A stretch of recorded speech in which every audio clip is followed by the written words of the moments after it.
Conversation sur W First One TV. Professeur Ndioro Ndiaye, notre sous-région est aujourd'hui confrontée à de nombreux défis. Il y a d'abord le défi sanitaire lié à la Covid-19.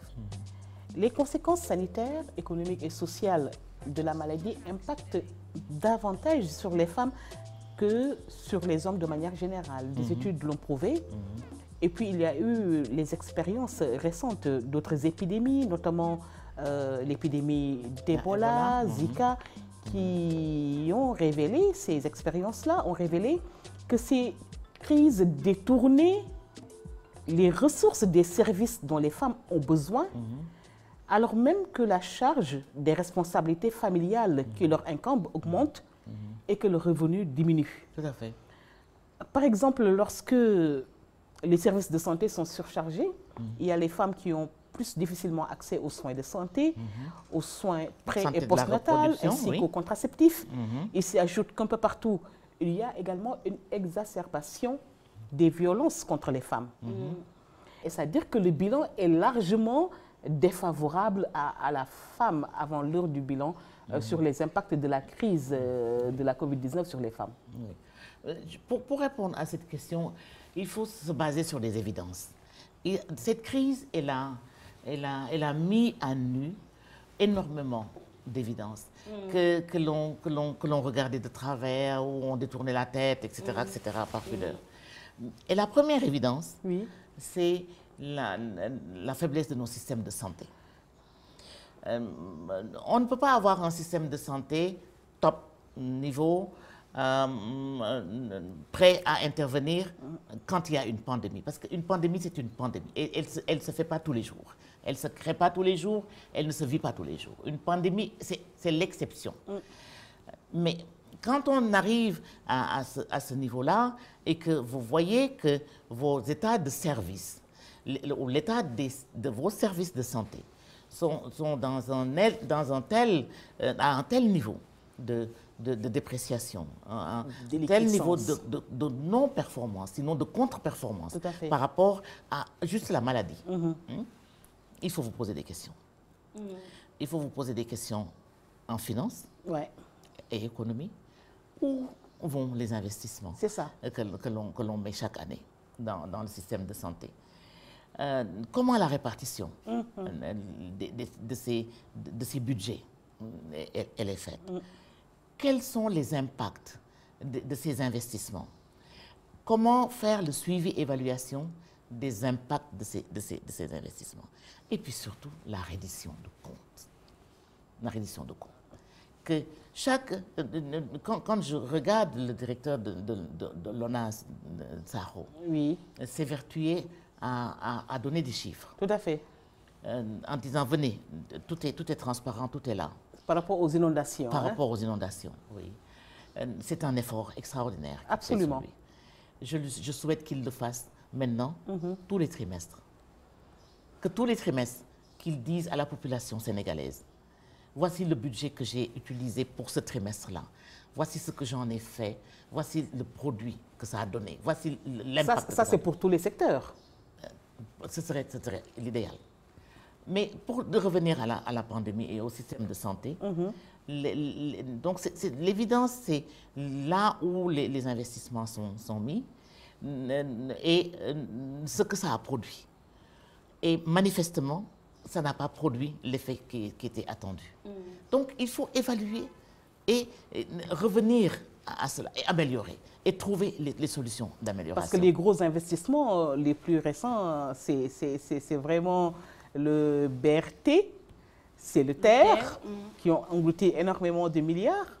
On ne sait même pas quel est le montant, où est-ce qu'on en est. Et ce sont des ouvrages qui sont en train d'être exécutés à partir de l'argent obtenu via les eurobonds, des prêts sur le marché financier. C'est-à-dire donc que les taux de remboursement sont très, très, très élevés. Mais c'est la raison pour laquelle je dis qu'il manque un dialogue. Il manque une restitution. Il manque de la reddition de comptes. Et j'en viens à mes évidences. la première évidence était la faiblesse de notre système de santé et l'énormité des investissements qui sont faits pour quelque chose d'assez minime comme résultat. La deuxième évidence qui choque, qui est là et qui a été mise à jour aussi par la COVID-19, c'est que les familles n'ont plus les moyens qu'elles avaient auparavant. Professeur, un autre point sur lequel vous serez très à l'aise concerne la migration. Vous avez été directrice générale adjointe de l'OIM. Vous avez été nommée commissaire de la Commission de l'Organisation mondiale de la santé pour les déterminants sociaux de la santé. Et votre objectif était d'inscrire la question des migrants sur l'agenda. Quand on parle de déterminants de santé, surtout en santé publique, déterminants de la santé, c'est vraiment l'environnement, c'est l'assainissement, c'est la question liée aux femmes, c'est beaucoup d'aspects qui entrent en jeu. C'est l'habitat. Mais l'habitat, tout à fait. Mais migrants et santé, c'est quoi le lien? Moi, je ne le vois pas. Oh, ça aussi, c'est souvent clair. Mais la migration, vue dans le sens de la mobilité des populations, c'est un déterminant de la santé. La migration, vue aussi dans le sens de la dispersion des populations dans un environnement donné. Ça aussi, c'est un déterminant de la santé. Et tout cela influe sur les politiques publiques de santé, les améliore ou les rend pires. Et c'est pour cela que moi, j'ai été très heureuse d'avoir été associée aux travaux de cette commission sur les déterminants sociaux de la santé. Et on a eu le bonheur d'avoir un Nobel, d'ailleurs de la paix, Amartya Sen, à travailler avec nous à l'époque. Et j'ai eu le très grand bonheur de côtoyer beaucoup de sommités, pas seulement dans le domaine de la santé, mais dans le domaine économique, dans le domaine social, dans le domaine politique. Parce que c'est transversal. C'est transversal. L'ancien président du Chili, d'ailleurs, celui que l'actuel commissaire aux droits de l'homme a remplacé, aussi était membre de cette commission-là. Donc, oui, migration et déterminants sociaux de la santé, la migration influe sur non seulement les services de santé, parce que les migrants ont accès aux différents services de santé, qu'ils soient réguliers ou irréguliers d'ailleurs. Ils ont accès aux services de santé. La question que les migrants soient mobiles et sont aussi des vecteurs. Mais regardez juste Yuan, la COVID-19. Yuan, quand on a eu ce problème en début du mois de mars, je me souviens, il y a eu un plateau télévisé où je disais, attention, le virus est parti de la Chine, mais le virus, il migre. C'est clair. Il migre et il mute en migrant.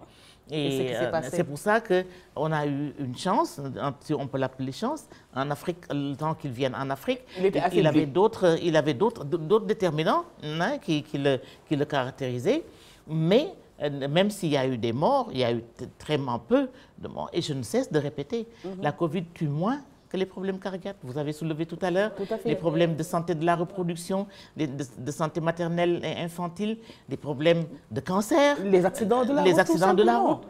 Et là, il y a eu déviation. Ça aussi, c'est une évidence. Non seulement les budgets ont diminué pour faire face à certaines situations, mais même ce peu de budget-là, on le dévie. Parce que c'est des arbitrages budgétaires. Nos économies sont tellement exsangues qu'un président de République ou un chef de gouvernement est tout le temps obligé de remettre en question la distribution financière et c'est pas évident dans un pays comme le nôtre où tout est vraiment priorité. Tout est prioritaire. Les syndicats de la santé, les syndicats de l'éducation. Voilà, tout à fait.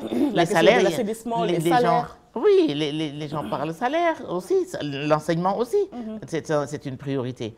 Donc voilà, moi j'ai été très heureuse de travailler dans cette commission-là. Et les conclusions sont encore là et sont utilisées par les pays développés. Vous avez cité tout à l'heure des pays qui sont dirigés par des femmes et qui ont mieux traité la COVID. Oui.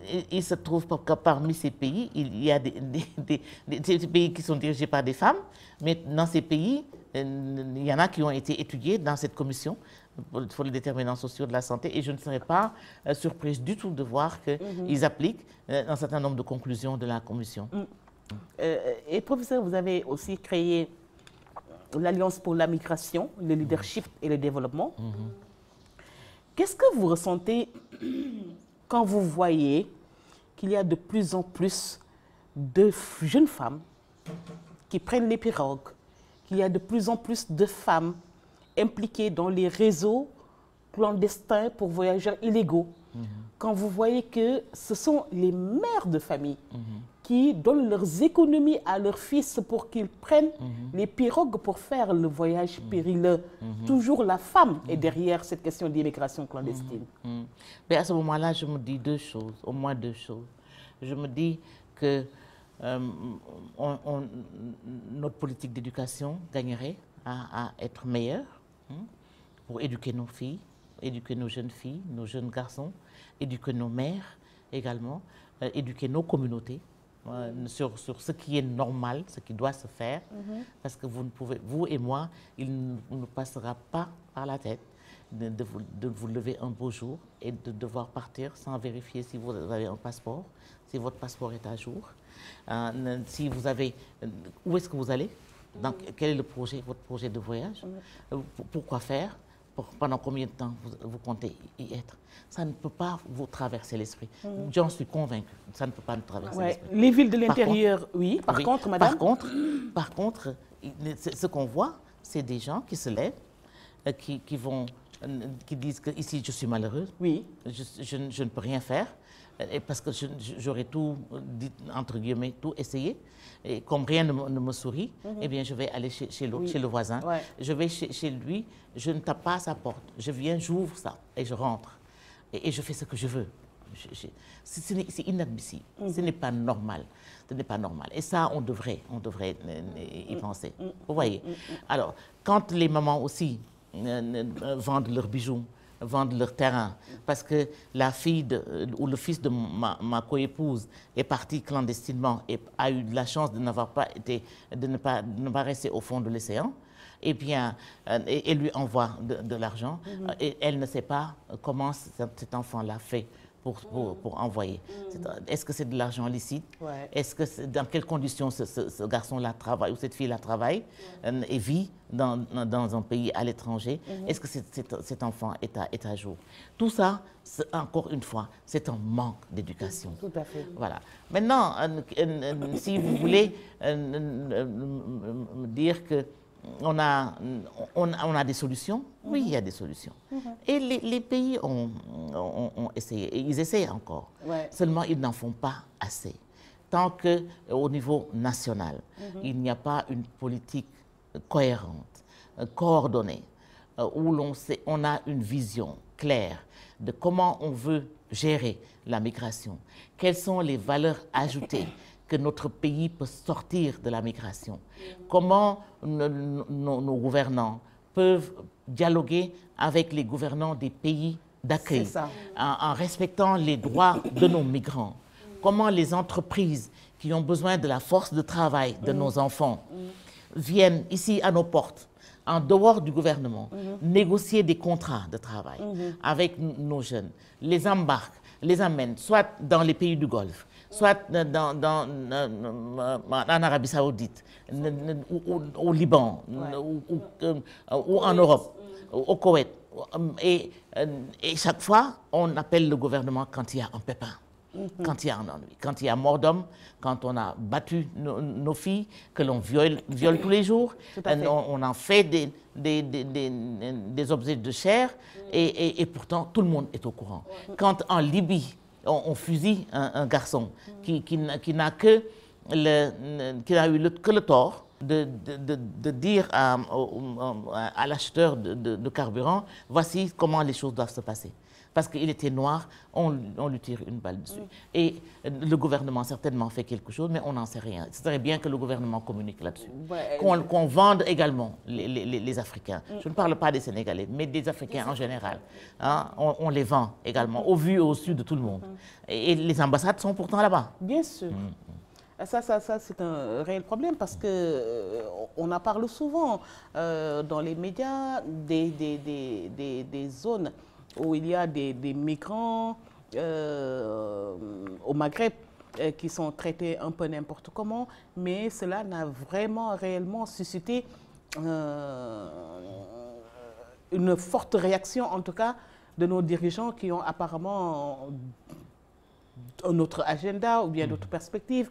En tout cas, sur les questions des migrants, on retient de ce que Mme Ndioro Ndiaye a dit à Aminata, que c'est l'absence de perspective claire qui, entre autres, qui pousse les jeunes à affronter ces dangers-là.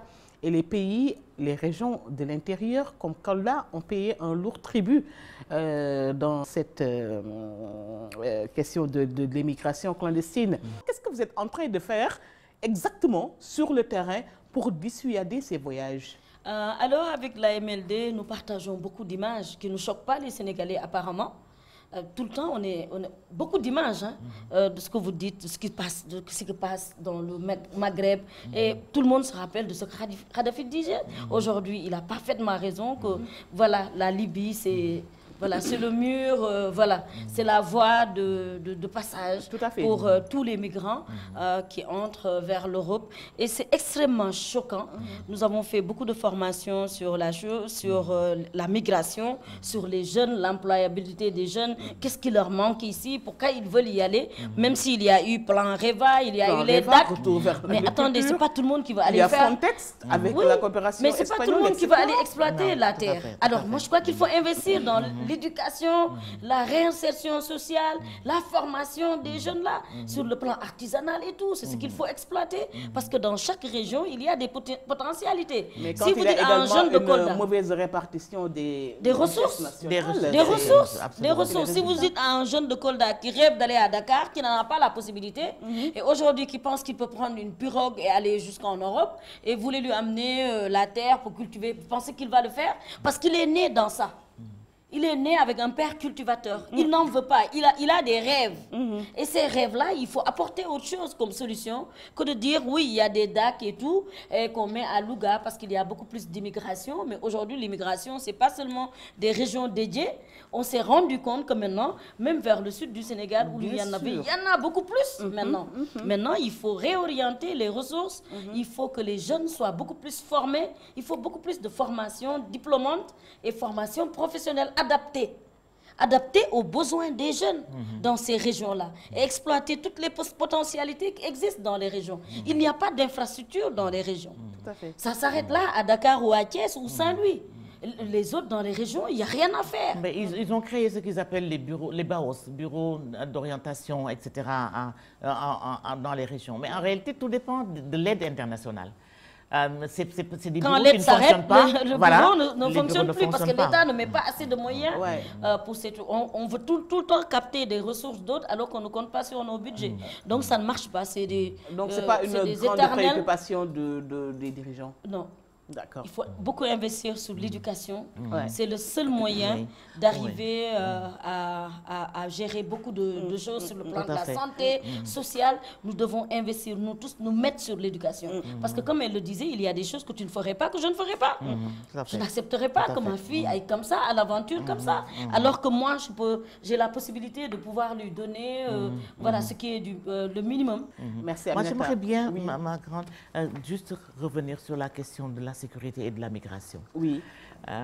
Vous savez, on travaille dans AMLD, on a créé l'Observatoire sahélien des migrations. Il y a quelque temps, on est en train de s'organiser. On n'a pas encore ce qu'il nous faut pour être opérationnel, mais les ressources humaines sont là et les ressources humaines travaillent entre elles. Et Ce qui nous préoccupe le plus, c'est la question de la sécurité et de la mobilité des populations ici dans la région, sous-région ouest africaine, mais au niveau de l'Afrique et entre l'Afrique et le reste du monde. Oui. Et si nos pays n'intègrent pas cette dimension de la sécurité dans tout ce qu'ils sont en train de mettre en place, par exemple la question au Mali, les réponses à la situation au Mali. Si la question migratoire et sécuritaire n'est pas intégrée dans les solutions qu'on va proposer, eh bien, on devra recommencer. Tout à fait. Parce que c'est des choses qui sont là et qu'il faut prendre en compte dans toute analyse. Les questions sécuritaires, justement, on va en parler dans un instant, professeur Ndioro Ndiaye, mais puisqu'on parle de sécurité, en 1988, il y a eu le conflit entre le Sénégal et la Mauritanie. En votre qualité de ministre du Développement social, vous aviez coordonné à l'époque des opérations humanitaires et recherche des solutions pour les réfugiés tant sénégalais que mauritaniens. Dites-nous, comment vous avez vécu cette expérience qui était quand même assez douloureuse? Très difficile, très difficile. C'était une expérience très, très difficile. Et on a vraiment frôlé la catastrophe, il faut dire. Je pense que d'abord le sang-froid du président Abdou Diouf. Qui disait « Aïe suñu guerron ».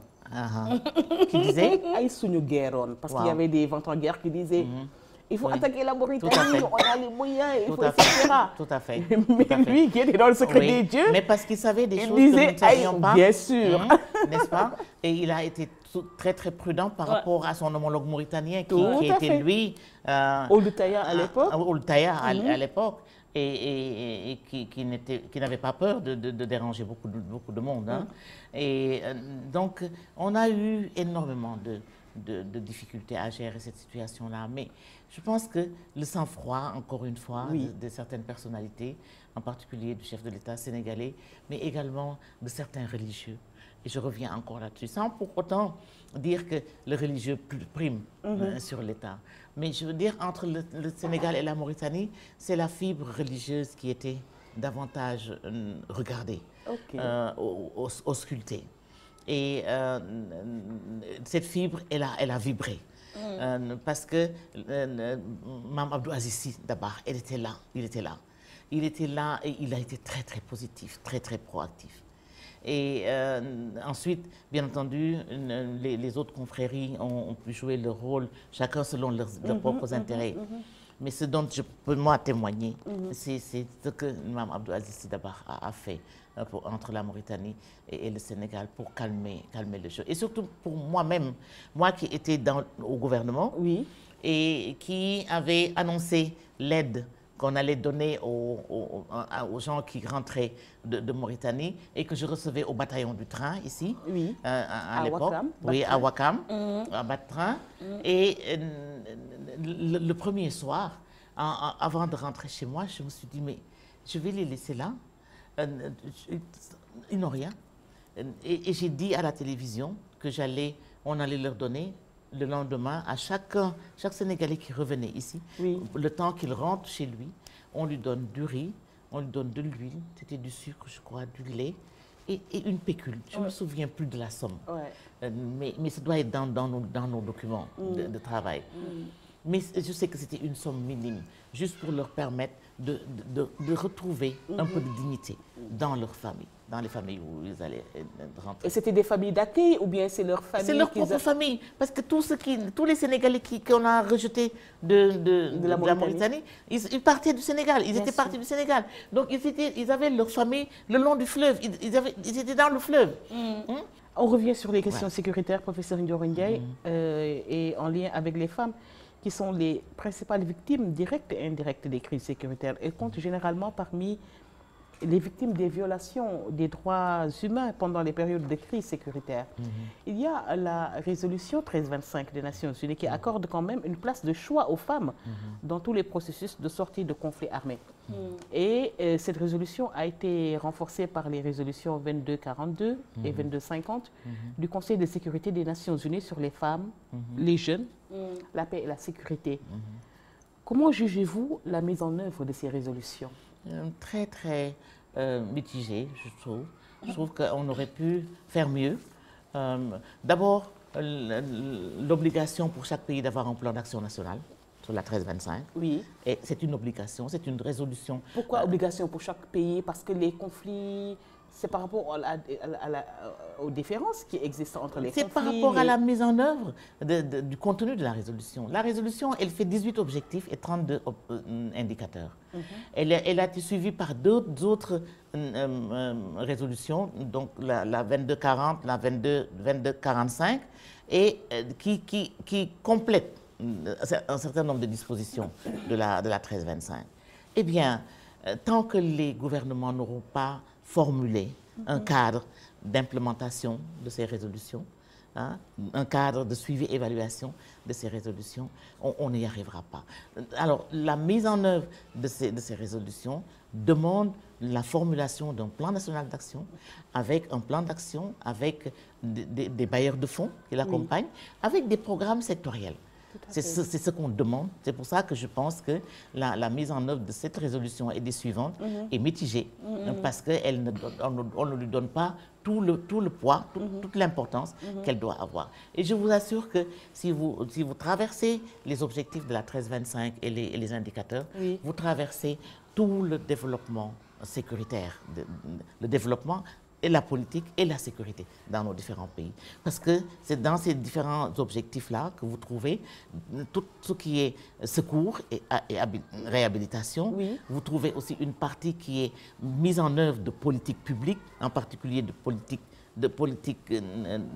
d'État, et également toute la question du leadership politique des femmes. Et bien entendu, la question de l'argent et comment mettre en ordre tout cela pour implémenter les programmes. La situation en Casamance, dans le sud du Sénégal, situation de ni paix ni guerre. Ah oui, ce sont mes parents. Le plus vieux conflit en Afrique. Absolument. Vous êtes né dans la région. Et je suis né là-bas. Je suis né là-bas et c'est pour ça que j'ai écrit le plan national d'action sur la 1325. Parce que j'ai en mémoire et j'ai aussi de visu beaucoup de preuves des efforts qui ont été faits par le gouvernement pour que la question casamançaise soit calme. Mais je pense que les femmes, je pense à Ndeye Marie Thiam, il y a beaucoup de femmes qui travaillent avec nous et qui aident à la résolution des conflits. On les a aidés aussi pour formuler un peu les objectifs de la plateforme, etc. Et on les accompagne. D'autres ONG également les accompagnent. Je trouve que Ndeye Marie Thiam et toute son équipe font du très bon travail, mais il faut qu'on les laisse à la table de décision. Il faut qu'elles aient une chaise à la table de décision, pas à côté, pas dans la pièce à côté, mais autour de la table de décision. Et ça, elles n'y sont pas encore arrivées. Le conflit en Casamance, dans le sud du pays, c'est toute la région, hein? Oui, c'est 3 régions qui sont concernées, c'est Kolda, Sédhiou et Ziguinchor. Parce que les gens ont tendance à penser que c'est seulement Ziguinchor, alors qu'il y a beaucoup de répercussions sur Sédhiou et pour Kolda, parce que c'est la Haute-Casamance, la Basse-Casamance, voilà, qui sont beaucoup plus concernées. Donc aujourd'hui, il faut trouver des solutions. Il faut que les femmes se mettent et que les jeunes aussi apprennent à pouvoir gérer les situations de conflit, comment sortir des conflits, comment continuer à aller à l'école pour pouvoir demain revenir et continuer à travailler là-dessus. Donc l'éducation revient encore, mais les femmes à la table de négociation, c'est important parce que ce sont les hommes qui vont dans les bois sacrés, ce sont les hommes qui entrent dans le maquis et qui font des négociations à l'absence des femmes, alors que la plateforme des femmes travaille beaucoup plus que peut-être les hommes sur la question de la paix. Donc aujourd'hui, il faut beaucoup plus impliquer les femmes, mais il faut continuer à encourager l'éducation dans ces régions-là pour que les jeunes puissent mieux s'orienter et puissent savoir que c'est un problème qui date de longtemps, mais qui doit finir. Tout à fait. C'est le plus vieux conflit en Afrique. Hein. Tout à fait. Tout à fait. Et personne ne voulait en parler. Et personne ne veut en parler. C'est le plus vieux conflit. Selon les définitions de l'ONU, les Nations Unies, système des Nations Unies que vous connaissez très bien, professeur Ndioro Ndiaye, c'est un conflit de basse intensité par rapport à ce qui se passe dans d'autres pays de la sous-région, mais en tout cas, c'est une situation de ni paix ni guerre. Et chaque fois qu'il y a une accalmie relativement longue, quelques temps après, il y a encore des soubresauts, il y a de la violence. Solution définitive, faire venir les femmes à la table de discussion. Et quelle autre encore solution? Moi, je crois beaucoup à la personne humaine, à la ressource humaine, qu'elle soit femme ou homme.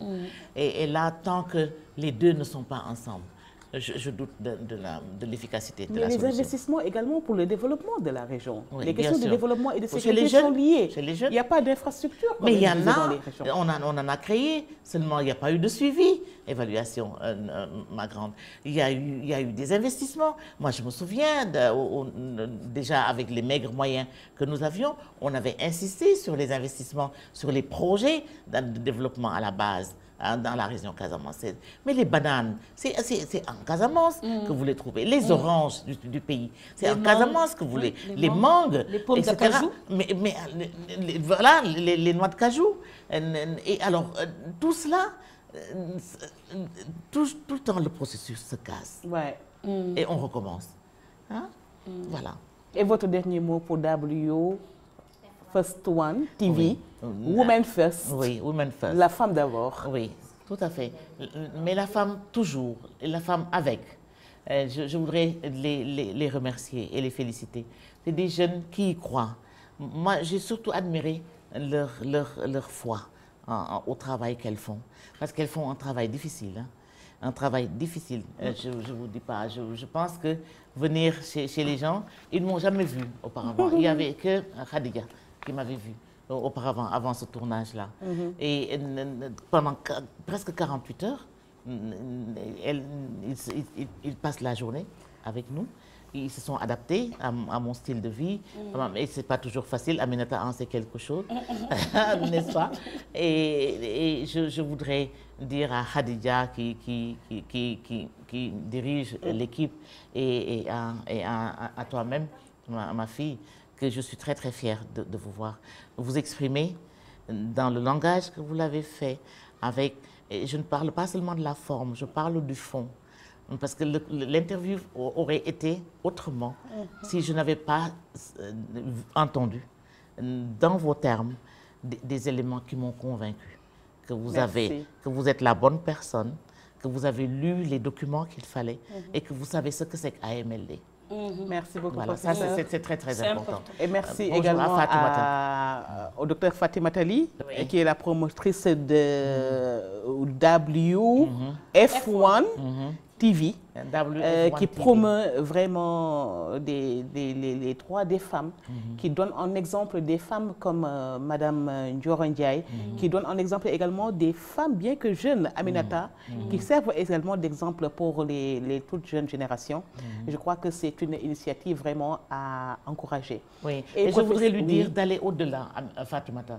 Fatoumata va au-delà. Les portraits, c'est bien. Moi, je suis fière toujours quand je peux vous parler. Je suis toute contente de le faire. Mais je veux dire, obligez-nous à dire ce qui nous a manqué. Obligez-nous à aider, à tendre la main correctement aux plus jeunes. Il faut aller au-delà. Il faut au-delà des portraits. Ces films que vous êtes en train de faire, ils sont utiles. Ça va être notre background. Ça va être notre héritage et notre richesse. Et vous allez les garder. Et nous aussi, on les gardera pour nos générations futures. Mais je veux dire que la problématique de la femme, Fatoumata, moi je voudrais qu'il y ait un débat, un débat national que vous filmerez. Pas seulement entre femmes sénégalaises, mais entre femmes aussi d'autres pays qui ont pu... Les femmes africaines. Voilà, les femmes africaines. Voilà. En tout cas, c'était un plaisir de vous avoir reçu, professeur Ndioro Ndiaye. Merci à Aminata Diallo. Vous êtes retourné entre-temps à New York depuis lors? Ah oui. Bien sûr. Merci à toute l'équipe qui était derrière. Une autre émission, conversation avec une autre personnalité féminine. Ce sera prochainement sur WF1 TV. Au revoir.